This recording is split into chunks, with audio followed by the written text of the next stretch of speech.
And Steve Keter brings to an end NTV Tonight. But before we close the bulletin, just to recap, the top story we began with, which is in the county of Nakuru, where there was drama regarding Cleophas Malala, who is the former senator of Kakamega. But in this context is one of the playwrights in a play that has been a point of discussion, and that is the play that is called Echoes of War, ahead of the planned performance Thursday morning. And so Ruth Sarmwe was joining us earlier on in the bulletin, where there was fracas and there was tear gas canisters being lobbed. And now we are joined again by Ruth Sarmwe on phone. Ruth, just confirm to us first that you're all safe, and where are you, and what is the situation that you have experienced and witnessed at the location?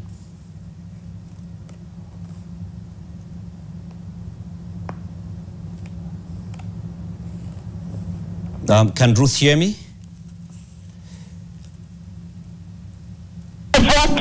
Clearly happened some few minutes ago.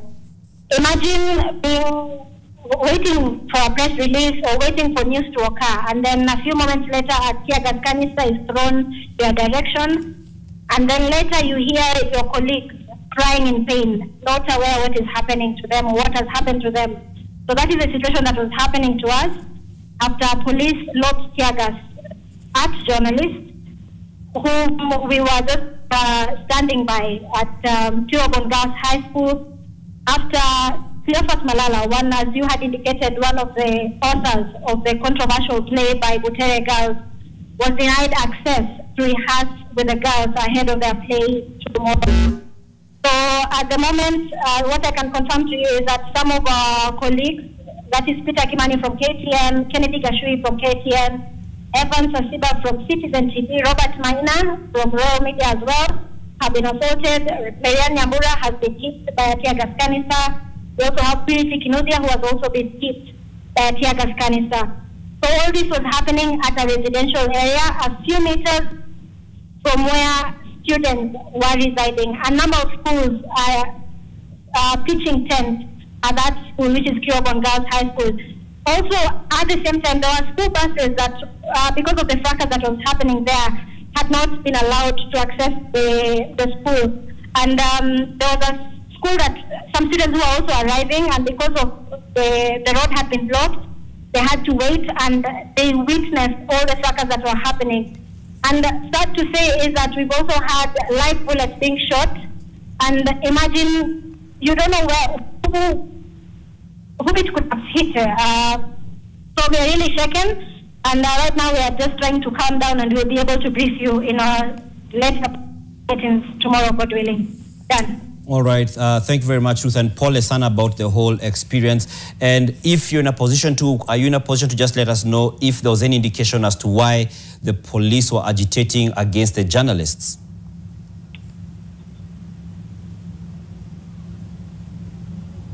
Come again, Dan? I'm just curious to know if you guys have any indication as to why the police were somewhat attacking you, or, as journalists.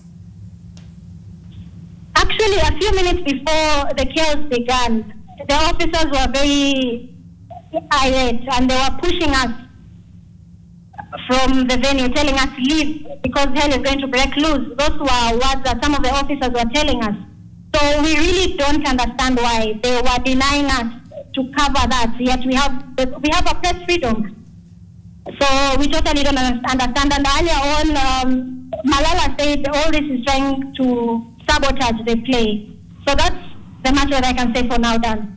All right, thank you very much, Ruth Sarmwe, and once again, Paul Esana, to you and to the rest of the team on the incident that has happened, the experience that you've had, and may you just get some rest. We shall have a phone call after this bulletin just to get a sense of how exactly you're doing, and we shall be definitely updating our audiences on what exactly the situation is. And even as we just closed, just a point of reiteration that Marianne Nyambura, who's a reporter at Citizen TV, and Butere Girls of the Nation Media Group, who specifically works at Mtawango, I should say, says that these two ladies were hit by tear gas canisters before they exploded, before these canisters exploded, so they likely have some injuries from that.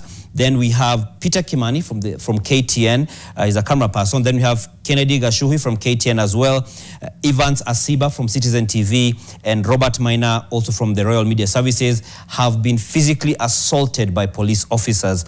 And aside from that, Ruth Samuel has also pointed out that they have found live bullets which were being fired in the dark when they were there at the venue where there was the chaos. And so we're calling on the police the leadership of police, the relevant authorities, to pretty much take action and just ensure that we don't have situations where the media is being treated like an enemy. And aside from just the media, the young people who are there, you can imagine the kind of trauma that this could cause to the young children who are there.